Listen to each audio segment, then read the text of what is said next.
Good afternoon. We have some tragic news to tell you about that we are just learning about in the last hour at the Jacksonville landing. It appears there has been a mass shooting at the Jacksonville landing, and I'm sorry we're still getting up to speed right now on this, but it appears 3 to 4 people may have been killed. This is a picture right now of the road leading into the landing. This is a live picture. We know maybe around 11 have been shot overall. We are seeing our first images. That is a man. I don't know if he's been shot or what, but paramedics tending to him right now, trying to get him up and running. And it does look like, you know, a young male, which would be at a Madden video game tournament, being loaded into the ambulance right there.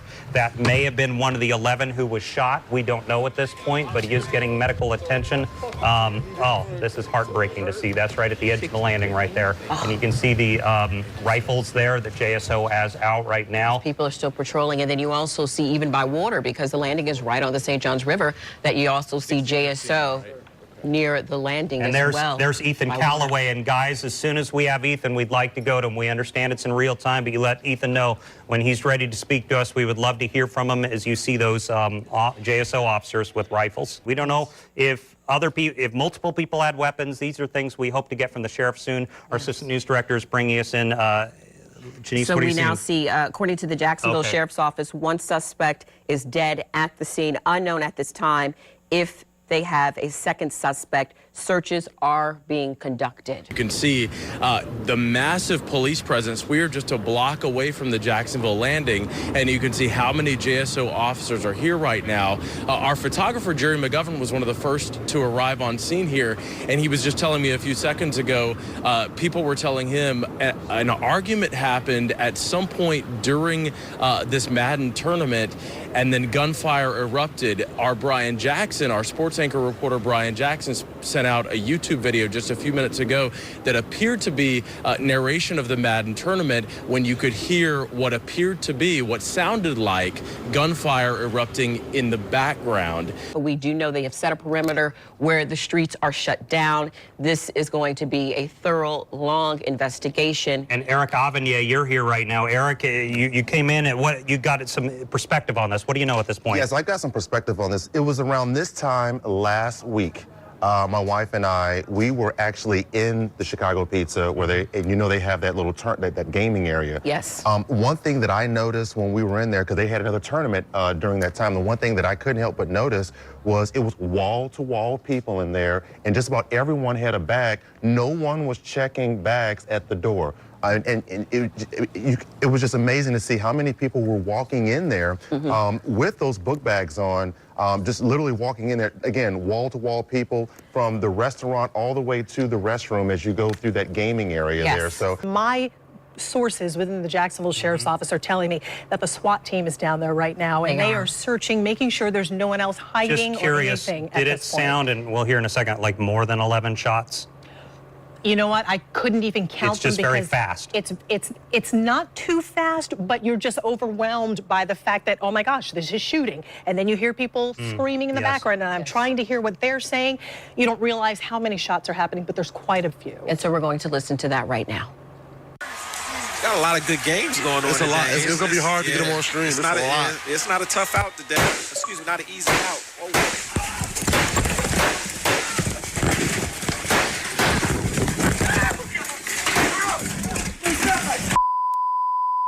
Shooting with. Oh.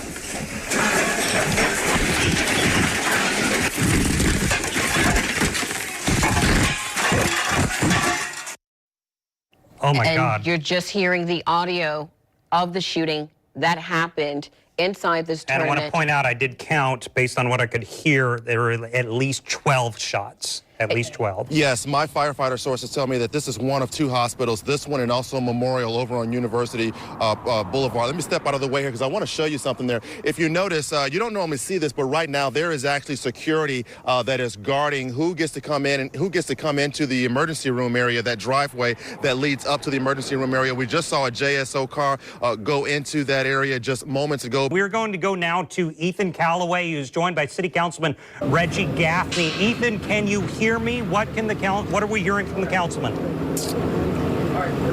Yeah, Scott, Reggie came down here, Councilman Gaffney came down here right after he heard about what happened. He tells me he heard about it as he was leaving church this Sunday afternoon. Councilman Gaffney, initially, just tell me your thoughts on what happened just a block away here. Well, first of all, let me give my condolences to the family members, the victims. You know, it's so unfortunate that some of them probably came from not just Jacksonville, from afar, and came here and spent their last day with this senseless killing. I'm frustrated right now. When I left church and gotten a call actually from one of the sheriff officers, since it was my district, to tell me, have I heard what's going on in my district? I said no. And then I decided to just look up Channel 4 and try to get some information, and I found out that actually 4 people got killed and 11 got shot. I'm frustrated. We are 6 stories up. We're in a high-rise parking garage that oversees the Jacksonville landing. Let me tell you, this is the biggest police presence that I've ever seen out here. There are police officers, there are canine units. We have seen members of the SWAT team with tactical rifles. Let's go now to reporter Scott Johnson, who just left the studio a few moments ago, is already at Memorial Hospital, where some of the victims are as well. Scott? Yeah, Ken, JSO appears to have some sort of guard here at the hospital. A lot of police units. If we could pan our camera to the right, you are seeing there is a lot of sheriff's office units here at the Memorial Hospital emergency room. Don't know at this point yet how many victims were transported here to Memorial, but they are just arrived, so we're trying to gather details. It looks like they have a tent of some sort set up. I need to ask if that is for people who may eventually gather here.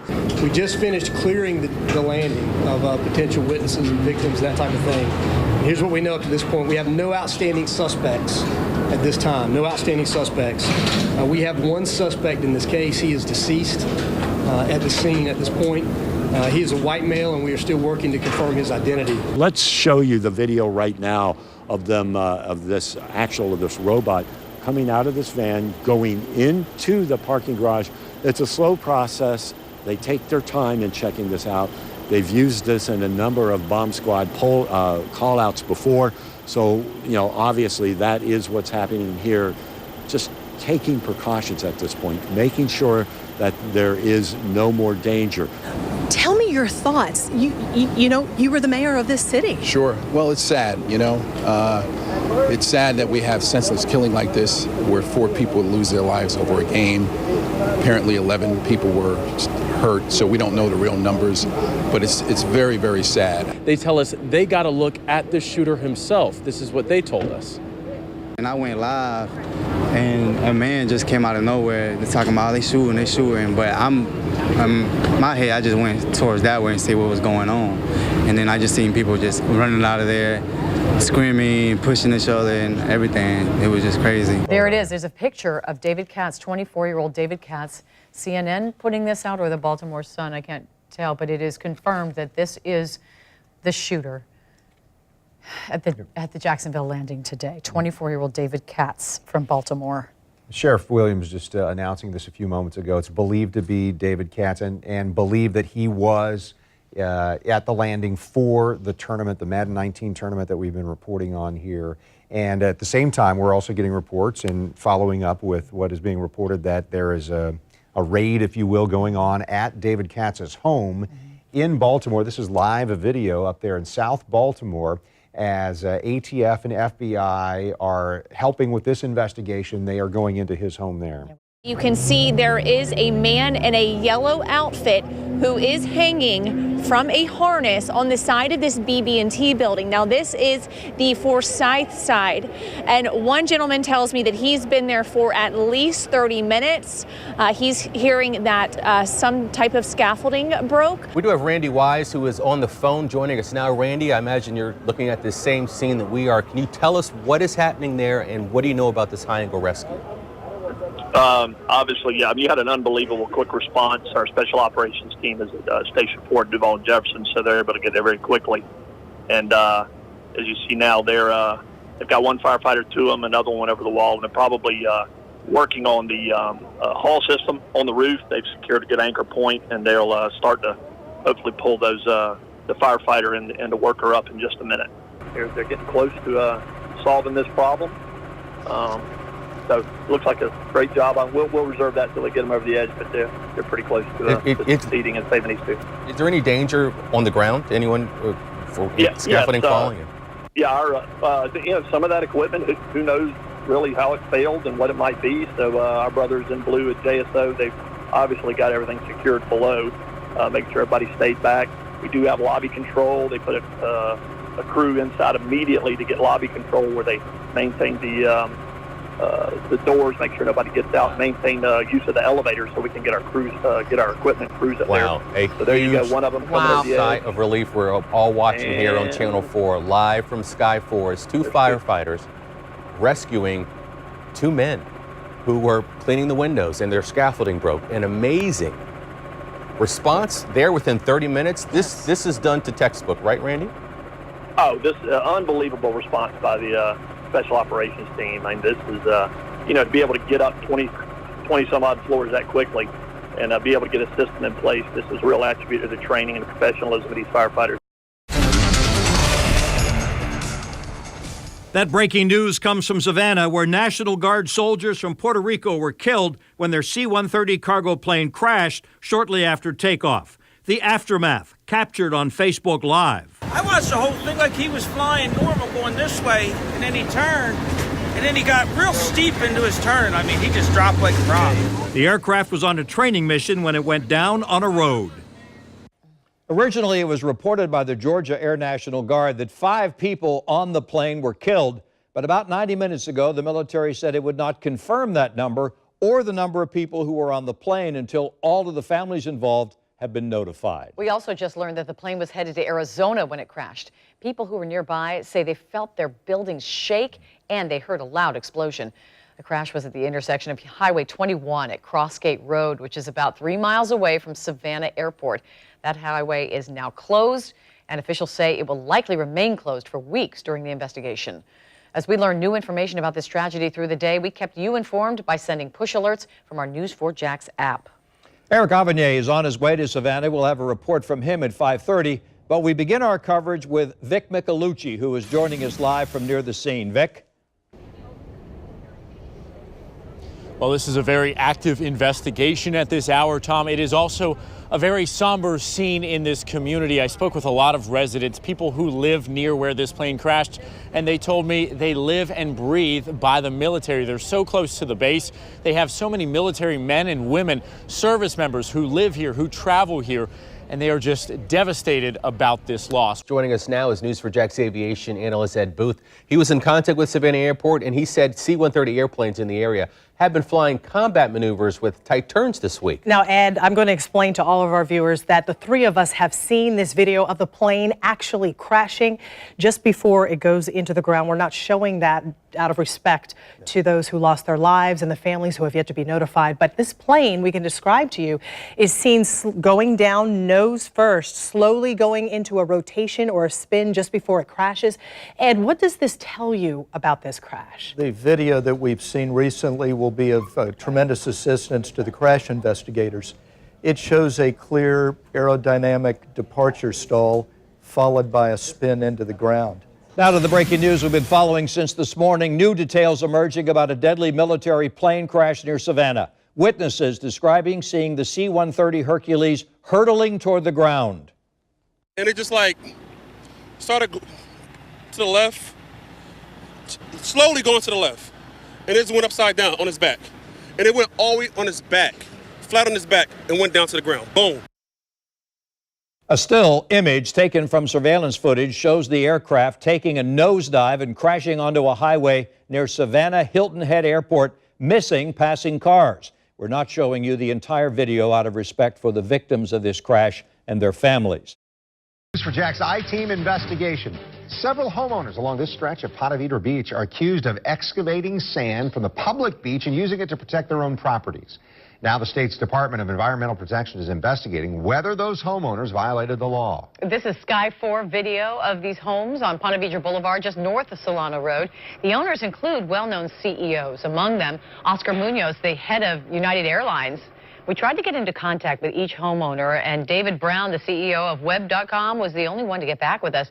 He said he was not aware of an investigation, but is happy and willing to cooperate with authorities. I-Team investigator Vic Michelucci has been digging deeper into complaints against these homeowners. This is the most unique beach, I think, in Florida. I mean, it is fantastic. This beach is a gem for residents like Bill Hudson. This beach says so much about who we are in Ponte Vedra. But he and several others are angry about what they call an abuse of this natural resource. This video, sent to us from another neighbor who wants to remain anonymous, shows two earth movers last week scooping sand from the public beach and hauling it toward 4 private homes. No, I couldn't believe it. Hudson says he immediately knew it wasn't right and questions its legality. Despite the wind and the rain, you can see the remnants of the tractor tracks. They're basically taking away from the public for their personal gain. That's exactly right. That's the long and short. Our Sky 4 helicopter gives you perspective from above. The contractors built dunes in front of these 4 multi-million-dollar houses along Ponte Vedra Boulevard. According to public records, the homeowners are high-profile executives, like United Airlines CEO Oscar Munoz. Another home is owned by David Brown, the CEO and president of internet giant Web.com. There's also Chris Aitken, the managing director for UBS Financial, and a woman named Margaret Connolly, whose home is still under construction. It's a poor reflection on the whole community to virtually steal something that belongs to the public and use it for personal gain. I checked with St. Johns County leaders and officials at the Florida Department of Environmental Protection. They call this beach scraping, and they tell us that no one was allowed or permitted to do it here. If they can afford homes like that, they can afford to have sand brought in. I'm kind of lost of words. Somebody could do something like that.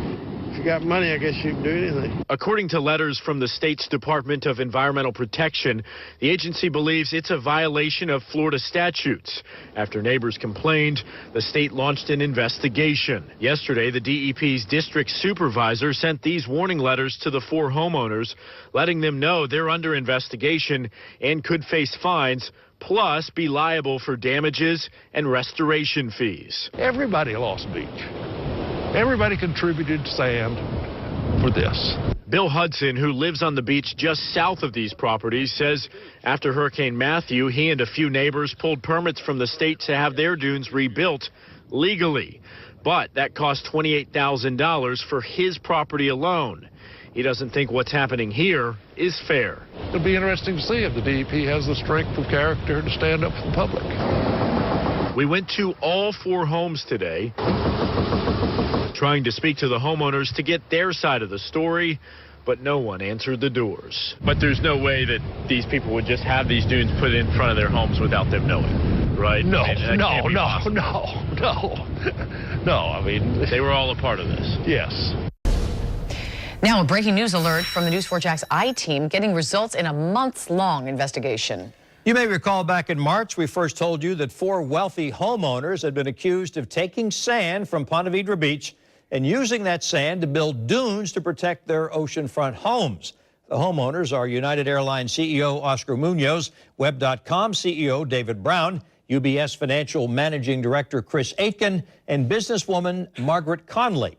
We just learned the Florida Department of Environmental Protection is proposing to fine them more than $58,000 each. I-Team investigator Vic Michelucci first broke this story, which has since made national news. He's joining us with the update. Vic? And Tom, we got the letters just a little more than an hour ago sent to each of these 4 homeowners. After their investigation, the state's environmental regulators found that they were all in violation of the law by hiring a contractor to scrape sand off of the public beach and use it to build dunes to protect their oceanfront mansions. It's called beach scraping, and it is illegal without a permit. So we showed you this video from a whistleblower where tractors were moving that sand. Upset neighbors contacted me as well as the DEP right after it happened. Here's what the dunes looked like after they were built. This was without a permit. Now, according to the state, each homeowner can resolve this issue by paying fines of $58,625. That is a combined total of $234,500. Regulators say that includes the fines for the violations as well as what it would have cost to legally obtain that sand. The deadline to pay is June 22nd. The homeowners could still be required to restore the sand as well. Now, I have reached out to all 4 homeowners several times to get their sides of the story, but so far, none of them have commented. The story of what happened to this innocent child gripped our audience. The Department of Children and Families removed baby Liberty from her birth parents and placed her with blood relatives, a place where the state said she was safe and thriving. But after nearly a year, this. Child Services moved Liberty to another relative, a convicted criminal with a history of domestic violence and an outstanding warrant for his arrest. How does this happen? And could she be saved? Our News 4 Jax I-Team investigation began in October of 2016 and exposed what happened to this child. So many of you at home were touched and have continued to ask us, what happened to Liberty? As I-Team investigator Lindsay Gardner tells us, miraculously, this story's final chapter includes a happy ending. There he is. Baby Liberty, now a toddler, is finally back home with her family, laughing and playing in the same room Keenan and Ginger Phillips kept untouched, praying for Liberty's return when we first met in 2016. As long as we knew that we had a chance, we were never going to give up. No. That fight began here. Heart-wrenching home video captured as Liberty was removed from the Phillips home by DCF in September of 2016. Our News 4 Jax I-Team investigation began in October and aired in December. Within weeks, legal proceedings over Liberty's placement were back underway and lasted into 2017. The Phillips can't talk about the legal process because they want to protect Liberty's privacy, but they can describe the emotional toll the ordeal took on the family. I never thought I could be stressed out so much, like tension headaches, nightmares. There was times that it didn't seem like it was ever going to get there, or like it wasn't going to happen. Liberty's life began in the DCF system. Her parents struggled with drugs and domestic violence. She was removed and placed into foster care before making it to the Phillips home at 5 months old. When she was 15 months, the Phillips thought they were close to adopting her. Liberty's guardian ad litem put in writing, filing this report with the court, saying Liberty was thriving in the Phillips home, deeming it to be a safe and loving environment for her. But just 1 week later, she was taken away. Her birth parents legally surrendered their rights to Liberty and asked to transfer her to the birth father's family, hoping for greater access to their daughter. Parents who the guardian ad litem found could cause great emotional harm to Liberty's well-being. We checked Duval County court records and found this new home Liberty was placed in also had a documented history of domestic violence. And the man chosen by the court to be her new adoptive father had an outstanding warrant for his arrest.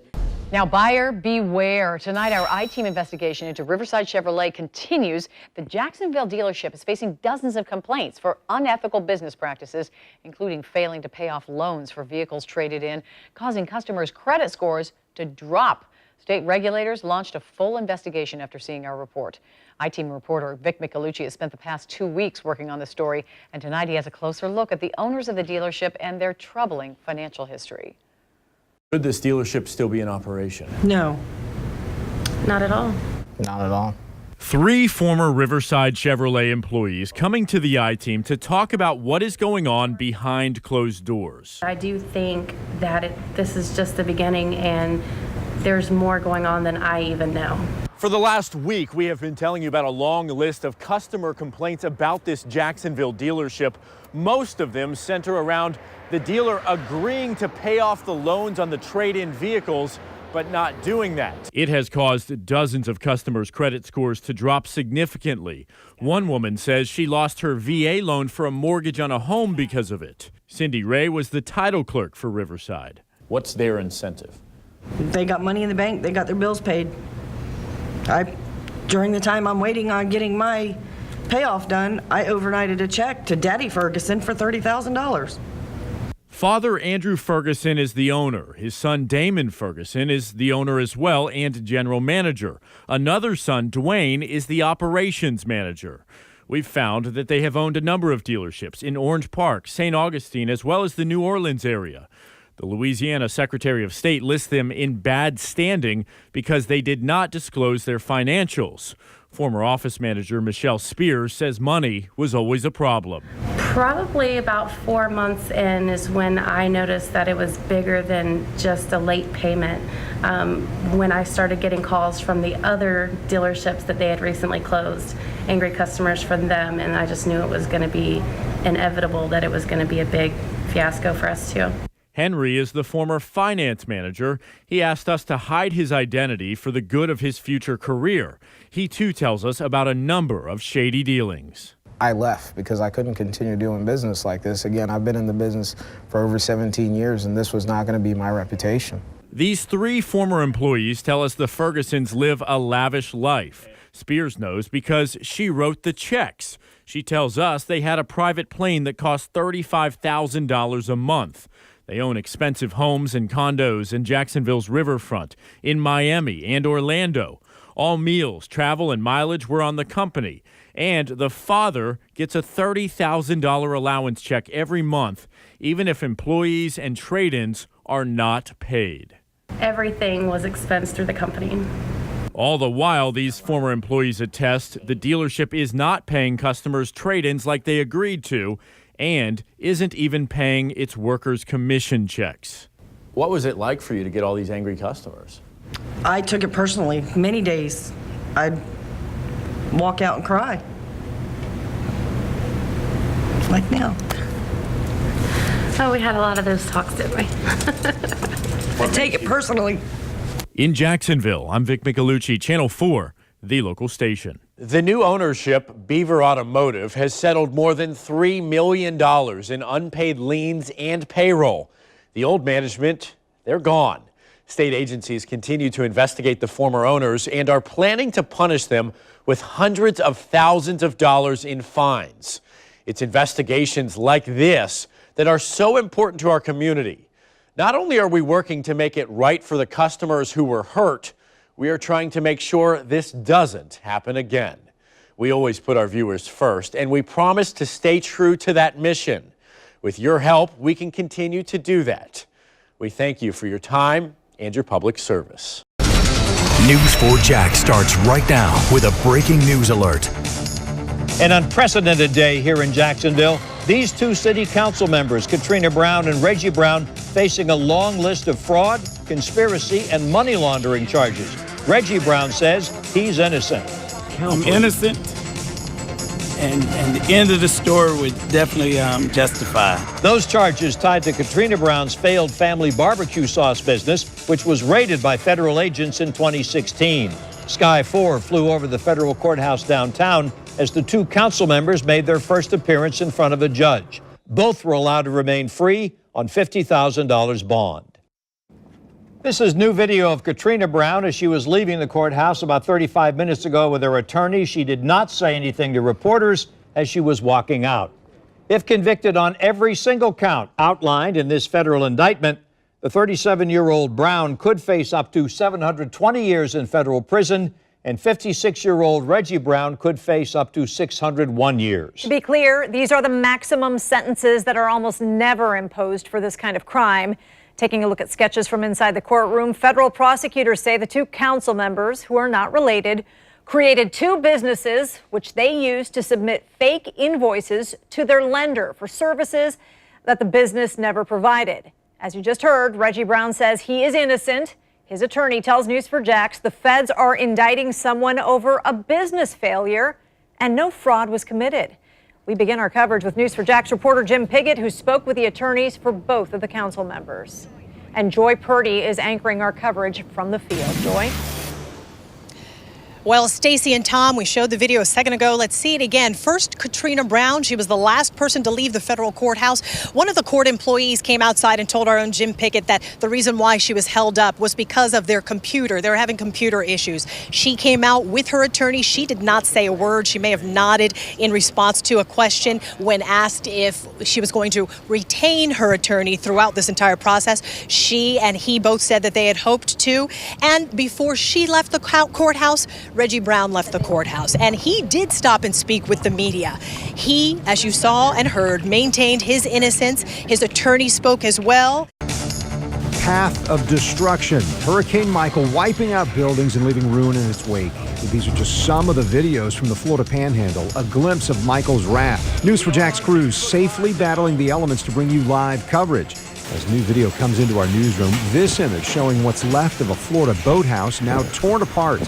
Tonight, the storm makes its way through Georgia, leaving thousands in the pitch-black darkness. Michael is now a deadly storm. A man has been confirmed dead after a tree fell on his Panama City home and trapped him. Emergency crews just were not able to make it to the home quickly because of downed power lines and blocked roads.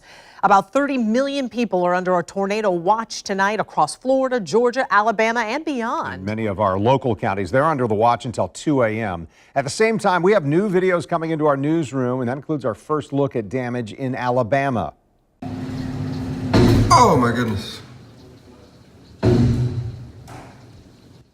So you heard it there, a transformer exploding, catching fire. This is in the town of Headland. That explosion left nearby homes without power. Also a spooky sight in Panama City Beach. A First Federal Bank, look at this, left without any windows after Michael swept through earlier this evening. This hurricane is expected to go down as the strongest based on wind speeds to make landfall in the continental U.S. since Hurricane Charlie hit Florida in 2004. And then this new image, an American flag left battered and torn in downtown Panama City. For perspective, Michael is the first Category 4 storm on record to make landfall in the Florida Panhandle, bringing winds of more than 150 miles an hour. Tonight, our coverage of the storm is going strong. We have crews scattered across Florida and in southeast Georgia. First, we go to News4Jax reporter Eric Avanier joining us live in Cedar Key on the west coast of Florida, where much earlier, Eric, much of a small Gulfside town was underwater. It was awful, so scary. I can't really even describe the feeling of fear. A sight instantly etched into the minds of Americans. Students walking out of Marjorie Stoneman Douglas High School with their hands up. Minutes after a teen opened fire, taking the lives of 17 of their classmates and teachers. Moments that students captured on camera and instantly shared for the world to see. Students and parents in fear they would never see each other again. A fear that's carried on in the days and weeks after. Ever since the killings Wednesday, we've been reporting on copycat threats, even locally. This new rash of threats has many parents outraged, and some of them are telling us they're going as far as pulling their students out of school. Tonight, a town hall discussion focused on our children and the changes students say they desperately want to see to feel safe in the classroom. Channel 4, the local station, in partnership with the Public Policy Institute at Jacksonville University, present Generation Under Fire, live from the campus of JU. And you're looking live now inside Terry Concert Hall here at JU, where in the past hour, We've been filling it up with people here on the stage and in our audience for a very important discussion tonight. Thank you for joining us. I'm Kent Justice. And I'm Melanie Lawson. You know, making our schools safer, it is not an easy thing to do. It takes a lot of resources, a lot of ideas, but we are committed to being a part of the solution. There are many layers to it. You know, students all over the country are learning that their voice has power, and we have them here in the room today. And just to get an idea, how many of you all do feel safe Monday through Friday when you walk through those doors? Can you raise your hand, give me a feel? Not one hand is raised right now, and that's why we're here. So I want to bring you into the conversation. If you could stand, please. Tell me who you are, what district you're from, and your feelings on safety behind those school walls. My name is Gregory Hill. I'm a senior at John Ribault Senior High School in Duval County. Since Parkland, I've been questioning my safety at school every day. That's not a feeling I'm comfortable with. It's not a feeling I'm a senior, so I'm going to be out of here soon, but it's not a feeling I'm comfortable having when my niece is coming up in the public school system. So it's something that I hope we can make progress on because, you know, for the generation coming up, for the generation that's here now, for my peers here on the stage, it's a concern that we do face. It's an anxiety that we have every day. So.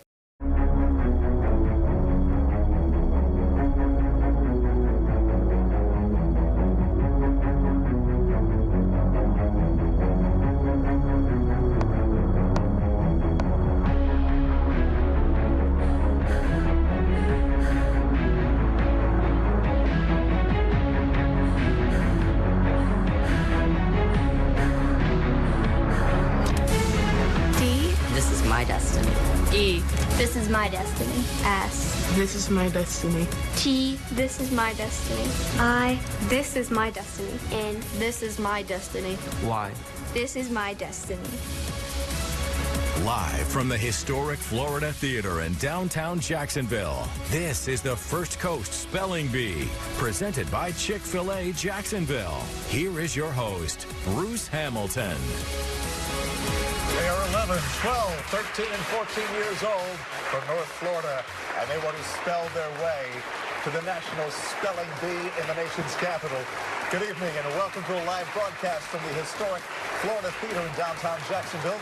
I'm Bruce Hamilton from News for Jax, joined by Dr. Jeff Hess, who is a linguistics professor at FSCJ, to talk about, well, some of the challenges these students face along the way. Silencing the non-believers. An electric performance by the Jaguars steals the show and brings the team to their first AFC Championship game since 1999. Fans in the River City rallying at Everbank Field, celebrating the team's performance. All over the city.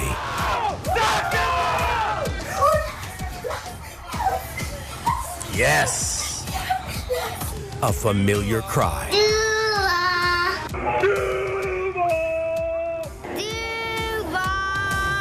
The Super Bowl, now in the Jaguars' sight, and one of the team's most outspoken players promising results. We going to the Super Bowl, and we going to win that. The only thing standing in the way, the New England Patriots and 60 Minutes.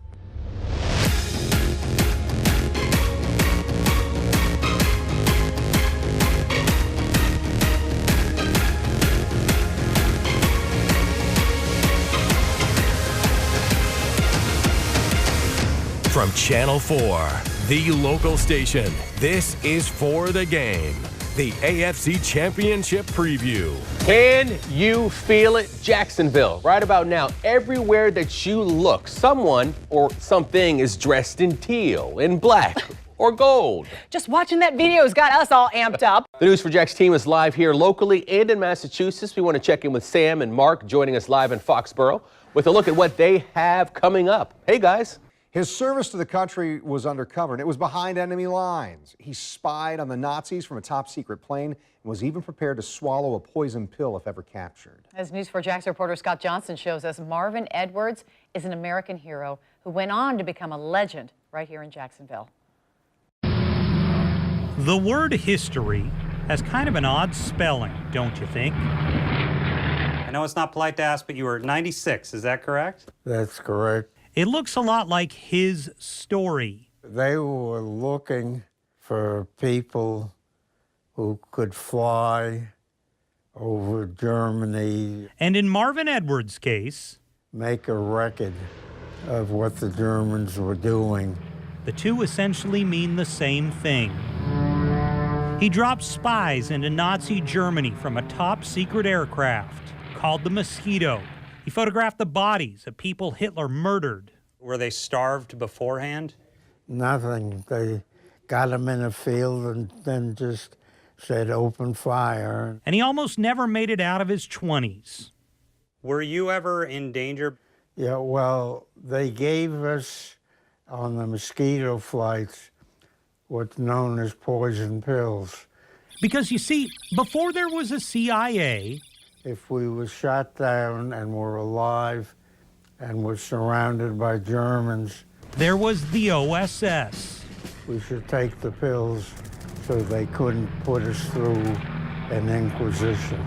It stood for Office of Strategic Services. My last mission, the German SS were going to build caves in the Bavarian Alps, and after Germany's army and navy surrendered, they were going to continue the fight. After the war, Edwards married. You referred to him as the rock star. Yeah, he is my rock star. For many reasons, not only this. It took years before Helene knew about his previous life. It came out in bits and pieces. I didn't know all that I know now after 62 years. And from marriage to retirement, Marvin, you have 3,000 books? Marvin has kept us informed. Right, about 3,000. And they're all nonfiction. As practically any intelligence analyst you'll find. Yes, and there are books behind these books. The 10 o'clock news starts right now with a breaking news alert. Tragedy at the Landing. 3 people dead, at least 11 injured by gunfire in a mass shooting at a local video game bar. Tonight, Jacksonville police swarming downtown streets. Meanwhile, survivors relive the nightmare. We actually seen like a figure standing there with a gun, 2 hands on a gun, just walking back, just firing shots. People were being trampled, trying to get through the door, trying to duck, dodge any bullets that may have been coming that way. You watched our continuous breaking coverage here on News 4 Jax. The news unfolding as local leaders demand change. One violent crime in our city is one too many. Tonight, we pray for the wounded, and we pray for the families of those who are lost. This is a second heartbreaking story here in the River City in less than 48 hours. Friday night, a shooting outside the Rains-Lee High School football game. And tonight, the lives of 3 people cut short. That number does include the shooter who reportedly took his own life. We have some new photos into the newsroom, and we want to warn you that the first may be difficult to see. A mom tweeted this, saying, "This is my son's gaming book bag with his blood from being shot." Her son survived. She says he was shot 3 times. And here he is in the hospital, giving the thumbs up with Governor Scott and Mayor Curry by his side.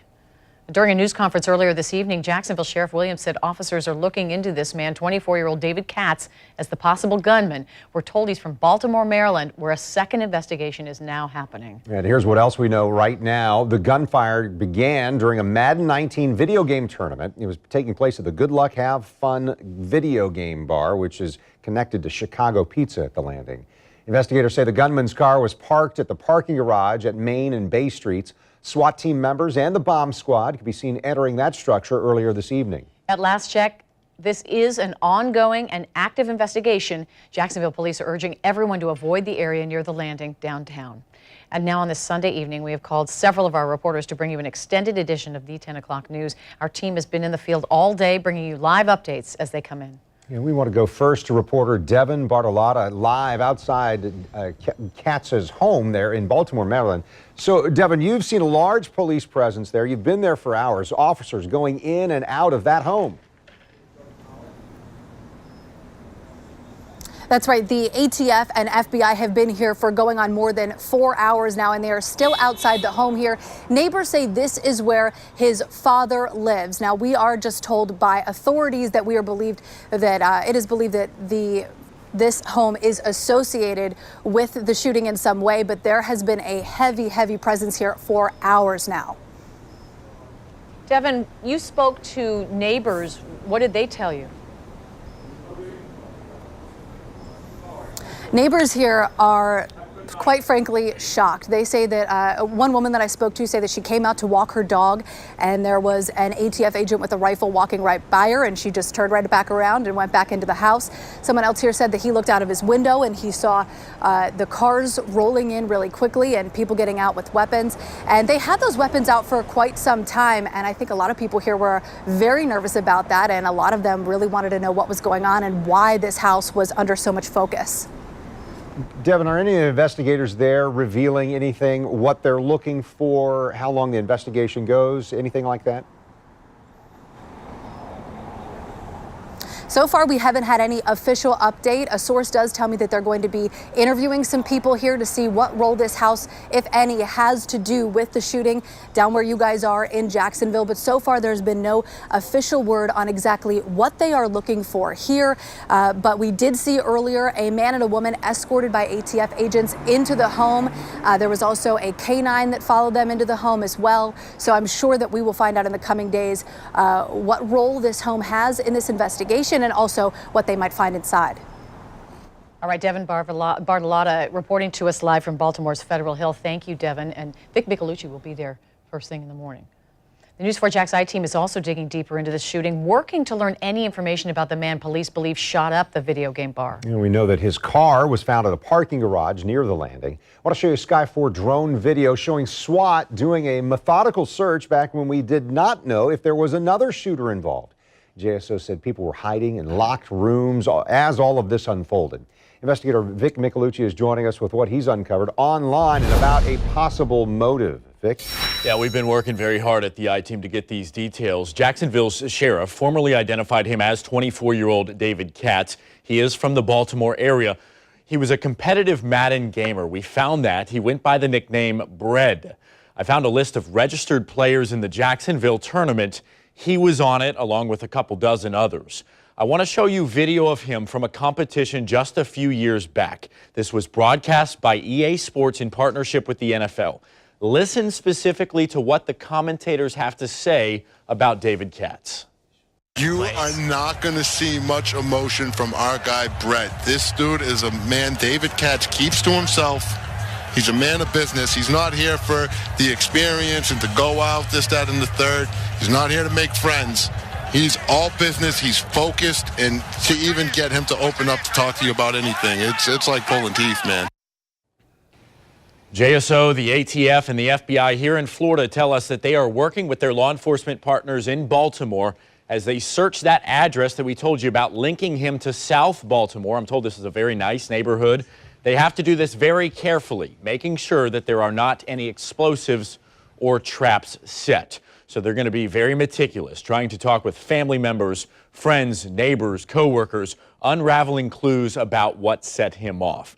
We have also been working to look at his background, to look for a potential criminal history. So far, we have not confirmed anything. No records yet showing any interactions with police. There's the possibility he may have been arrested in that area once before. We also know that there might have been some sort of bitter divorce case between his parents that involves withholding some medical mental health records. We just got our hands on that. Our producer, our special I-Team producer, Eric Wallace, is working on finding more details right now as we speak. And as you said, Kent and Mary, tomorrow morning, I'm going to be catching a flight to Baltimore to find out more about exactly what happened here and what is next in this investigation as the investigators try to find out exactly what caused this tragedy. Absolutely. Vic, thank you so much. And Governor Scott is now in Jacksonville. He's at Memorial Hospital right now. That's where 3 victims are recovering. Just spoke with us moments ago, so you're going to hear from him within the next 15 minutes or so. He tweeted these photos within the last hour. He met with Jacksonville Fire Rescue first responders who were across the street when the shooting began. And the governor says these brave men and women and Jacksonville police work every day to help others. and we cannot thank them enough. So Joy Purdy also bringing us live coverage throughout the day from downtown Jacksonville. And Joy, we've been hearing a lot from witnesses who state that they're still shaking from this. That's so true, Mary Kent. We've heard a lot from witnesses, and I just want to point something out before I let you hear from them. Within the past few minutes, police have just opened up Bay Street to traffic, but as you can see behind me, the immediate area surrounding the landing is still cordoned off. Also, just a few minutes ago, we saw the Jacksonville Sheriff's Office tow away the suspect's vehicle. You remember the sheriff mentioning that they found his vehicle that was inside a parking garage that was right across from the Wells Fargo building. The police towing that away so they can examine it further. Now, police are saying that when they found his car, they also revealed, the sheriff revealing that they believe the shooter stayed in this area, whether it was overnight or during the day. They need help with that. They need help from people who might know where the shooter hung out while he was here. They are getting a lot of information from witnesses already. One man you're about to hear from said he was scared when the shots rang out. You'll also hear from a woman who said that she was able to remain calm. Their sound bites are a little bit long, but they gave us such great detail about what happened in those moments right after the shots rang out.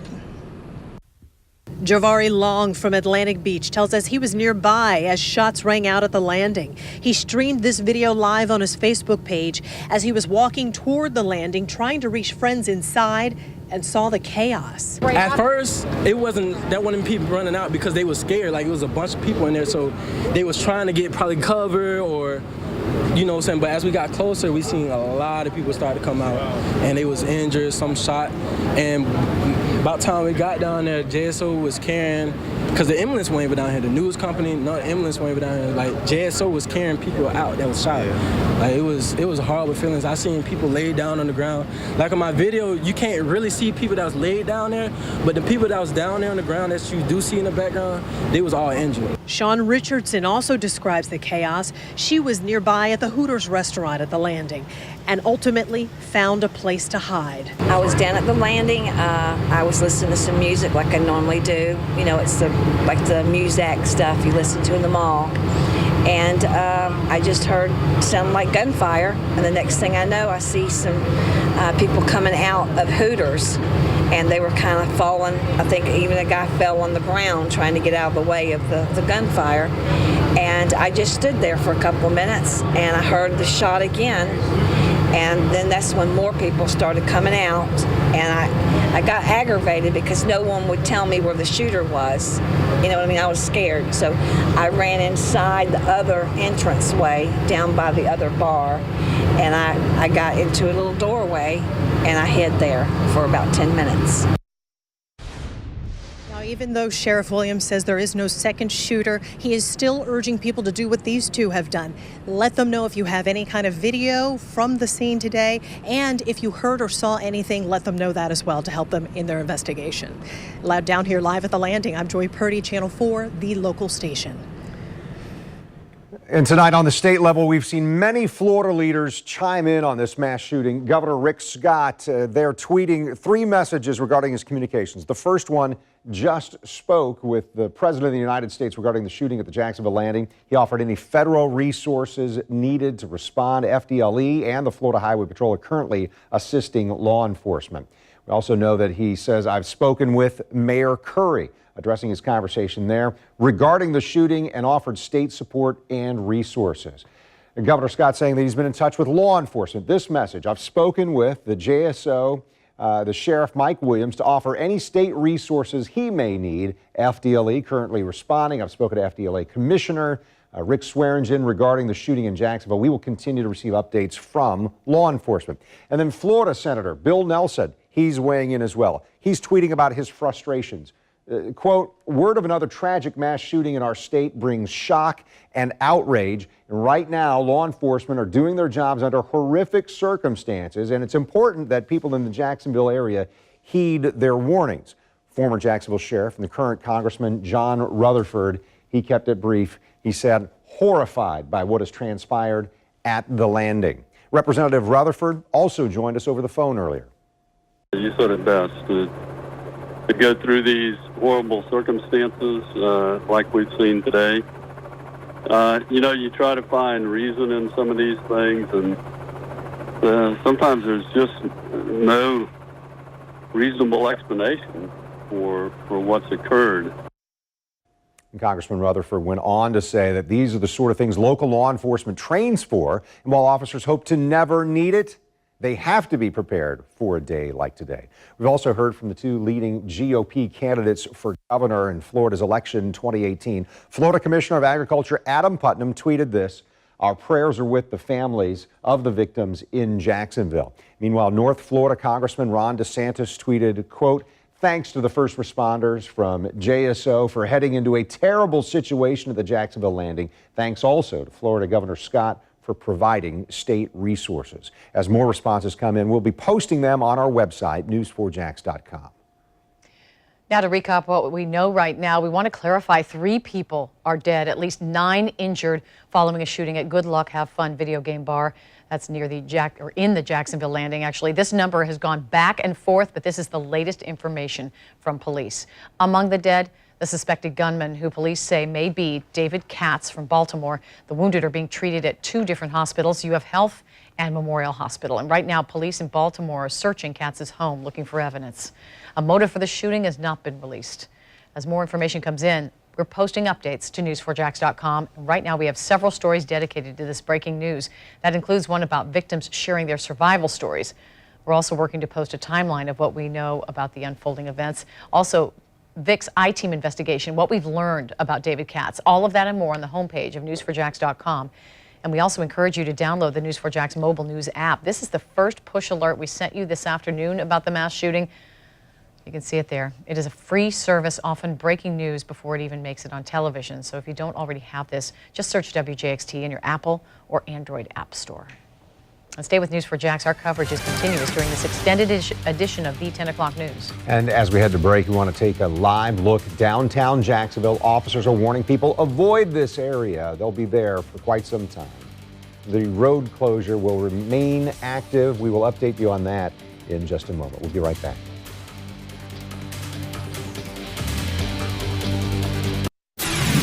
We continue following that breaking news downtown. You're looking live now at Chicago Pizza at the Jacksonville landing. A shockingly calm night following a day of chaos with a mass shooting leaving 3 people dead.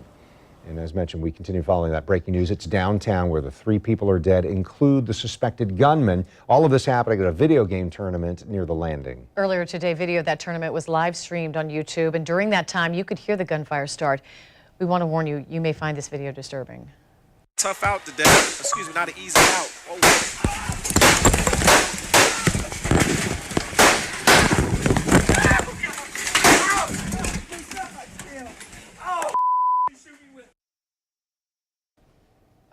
The gunfire would go on for several seconds and then the connection was interrupted.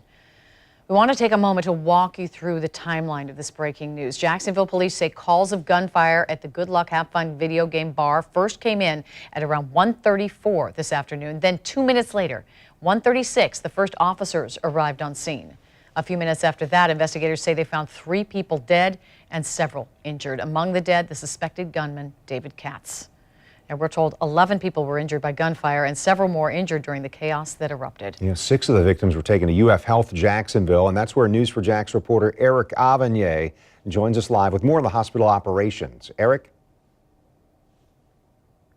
Well, let me correct you on that. A little less than an hour ago, we left UF Health and we came to Memorial Hospital after learning that Governor Rick Scott was here visiting with 3 of the gunshot victims. I can report that those 3 gunshot victims are now listed in good condition. Just before 10 o'clock, the governor wrapped up his visit with those victims, spoke to news media, and then left. Meanwhile, over at UF Health, I can report that the emergency room operations are back to normal. It's no longer under lockdown. Of course, the ER went under lockdown there after 6 of those gunshot victims arrived by ambulance. Night has fallen over Jacksonville, and doctors here at UF Health are treating patients who were shot during the mass shooting. 3 patients were shot once, and 3 patients were shot more than once. When the victims were first admitted to the ER, 5 of the 6 gunshot victims were in stable condition. The other was still listed in serious condition. Dr. Marie Crandall says all 6 gunshot victims suffered wounds that had the potential to be life-threatening. People were hit in the chest, they were hit in the belly, and it was really just, you know, it was really just luck / miracle or whatever, that they were not more seriously injured. These were the folks that were stable. The individual who is shot in the chest and who's in serious condition needs additional monitoring. As part of their emergency disaster protocol, the UF Health ER went into lockdown as doctors scrambled to get resources into place even before victims started arriving by ambulance. In this instance, when we found out very quickly that there were a number of patients, allowed us to institute that plan, have our trauma and emergency teams at the bedside ready to go. Within 30 minutes, all 6 patients had been triaged and scanned so that doctors knew how best to treat them. Meanwhile, across town, doctors at Memorial Hospital were treating 3 other victims. As of 8:30 Sunday night, all 3 were listed in good condition. As mass shootings get a lot of press, and rightfully so, it's a small fraction of the people who die every year due to gun violence, due to suicides and homicides in our communities, and those are things we always need to remain focused on. Now, all 6 of those gunshot victims at UF, including the 3 here at Memorial, are all alert, and I'm told they have been talking with investigators. Reporting live, Eric Avigné, Channel 4, the local station. Thank you, Eric. And still ahead, we've had people ask News4Jax, what exactly is a Madden tournament? Also, how many people would this sort of venue attract? News4Jax reporter Scott Johnson has that angle of this story next.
In our continuing coverage of the Landing mass shooting, you might not be familiar with the kind of event where this tragedy happened, a Madden tournament. Yeah, Madden, it's a popular football video game named after NFL legend John Madden. The game is so popular that players compete in tournaments like the one that was held today at the Landing. News4Jax reporter Scott Johnson joining us live from the South Bank with details on what these tournaments are like. Scott? Can't thousands, predominantly younger men, participate in these, like the regional one, which was here at the Landing across the river from me. They are extremely popular for this video game that has been around since the 1980s.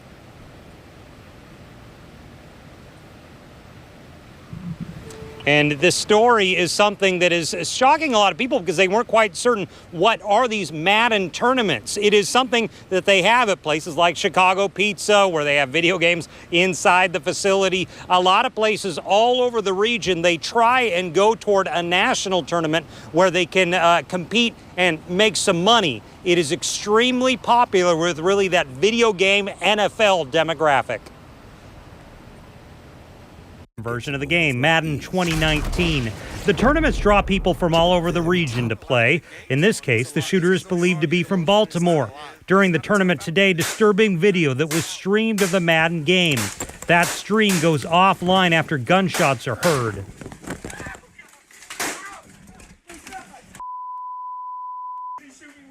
Thousands of people compete in these tournaments nationwide. There are even television shows dedicated to them. And get this, there are some colleges that even offer scholarships to students who compete in these types of tournaments. The producer of the video game is EA Sports, who released this statement. We are aware of an incident at a sanctioned Madden Championship Series competition in Jacksonville. We are working with authorities to gather facts at this stage. Jeff Sweeney is a longtime Madden enthusiast who has played in past tournaments. He says it's a competitive atmosphere. What's the mood at these things? Does it get intense, the competition? It can, yeah, and there can be a little bit of trash talking, that kind of thing, heat of the moment type of stuff. But in general, I mean, it's kind of laid back and intense at the same time. It's a competition, but you know, people are there doing something they love too. The NFL has also released this statement. They partner with EA Sports in the production of this game. They say they are shocked and deeply saddened by the horrific tragedy in Jacksonville. They will continue to monitor local law enforcement in what has been a tragedy here at the Landing, where we are live across the river from it. Scott Johnson, Channel 4, the local station. Thank you, Scott. And still ahead, News 4 Jack's hearing from more victims and how the tragedy is affecting people downtown tonight. First, we want to get you caught up on your work week forecast. So the Weather Authority has that right after this break. To get the most accurate, reliable forecast, our 5 powerful radar sweeps give you 5 times more coverage. Channel 4 is the Weather Authority. Hey everyone, a very quiet evening after a very nice day. If you like 90-degree temperatures, we've only had 2 days where we have not been 90 this month, and today we had a fairly dry day along the beach. And here you see the blow up of the storms working inland. I show you the replay of today's weather because that's what we can expect tomorrow. The same ridge of high pressure giving us that easterly flow will tend to bring in some coastal showers early on. And in fact, some of you might get some rain as early as 8 a.m. tomorrow along our coastal spots, and then it starts to move inland with drier conditions in the afternoon. This is a forecast model showing some early wake-up showers for you around Nassau County, Camden County. This is be around 8:30 in the morning, and then as we head towards, say, that lunchtime hour, we'll start to see the march inland as those showers move away from the coast. So the forecast looks like this. We'll have a couple wetter days, then some drier weather starts to move in, and we'll see less rain as we head towards the end of the week into the upcoming Labor Day holiday. All right, Kent. All right, thank you. Thank you, Mark. And we continue to follow the Landing mass shooting downtown. News 4 Jax reporter Ethan Calloway is hearing from more of the victims in this tragic shooting. And I'm Jim Piggott, live downtown. We're going to talk to people that are down here this evening. How safe do they feel Jacksonville really is following this mass shooting? Coming up after the break.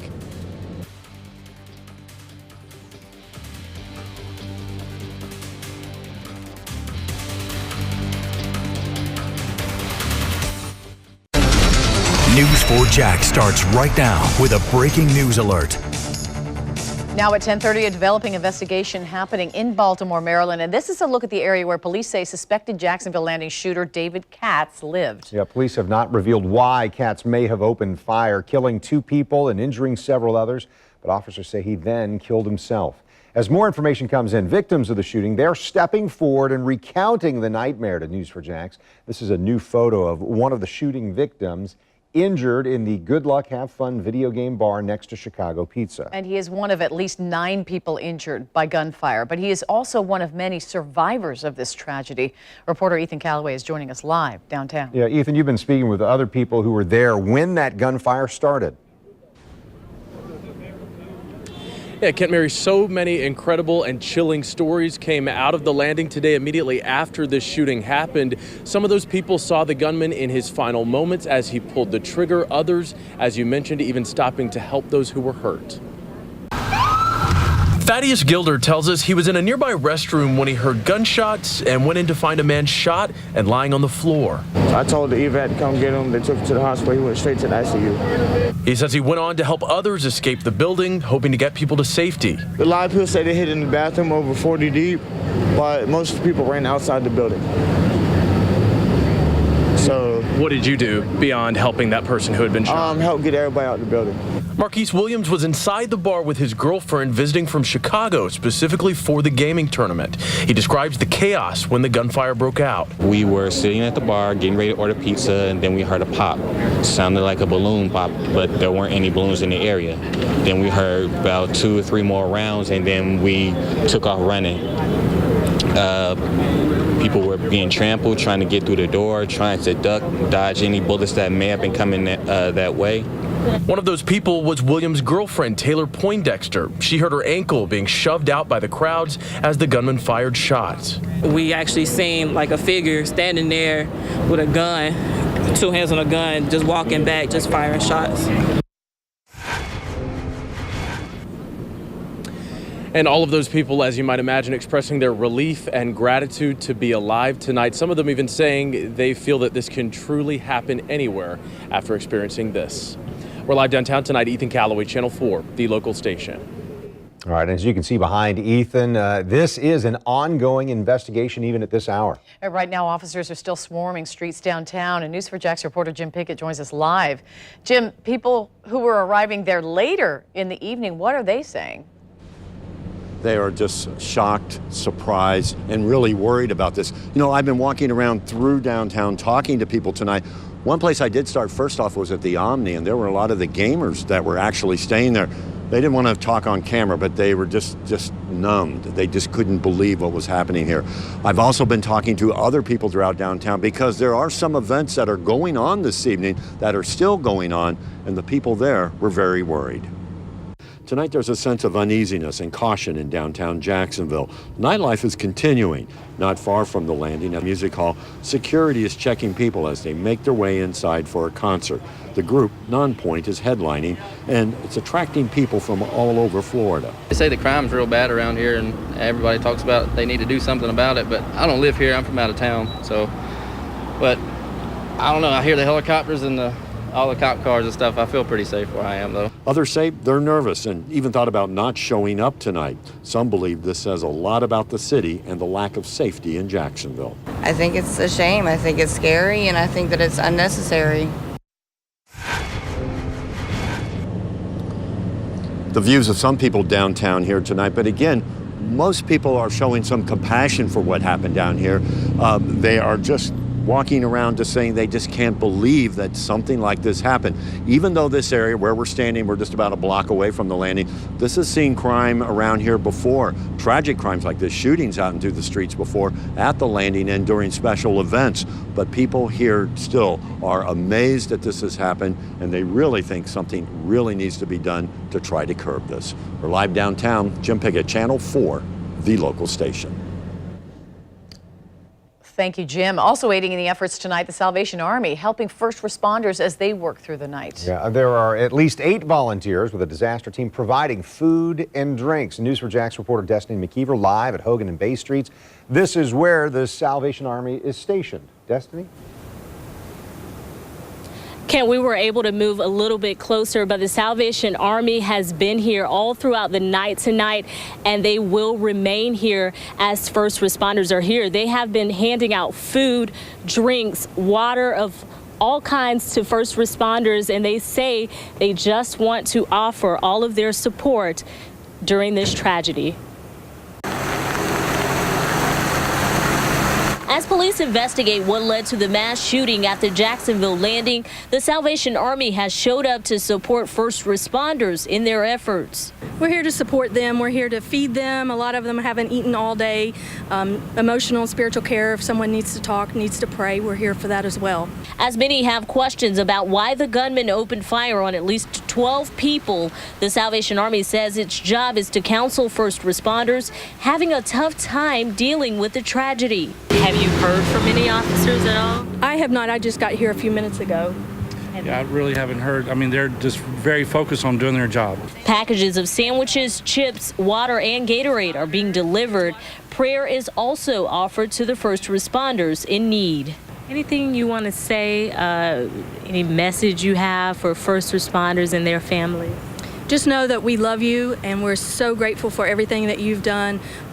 We're here to support you, to pray for you, to love you. So if you need us, you come and find that canteen and we'll be here to help. And no official word just yet on when this scene will be clear. Again, Salvation Army will be here on standby to support the first responders. Reporting live downtown tonight, I'm Destiny McKeever, Channel 4, the local station. We're collecting all the statements from community leaders, politicians, high-profile figures. We have Senator Bill Nelson, Congressman John Rutherford. We've heard from the former JSO sheriff live during our coverage. We're also hearing from gamers from the Madden tournament, and they're sharing tales of survival. Plus, we've also made shareable images with the hashtag of Pray for Jacksonville. You can find all of this through our social media or by going to news4jax.com.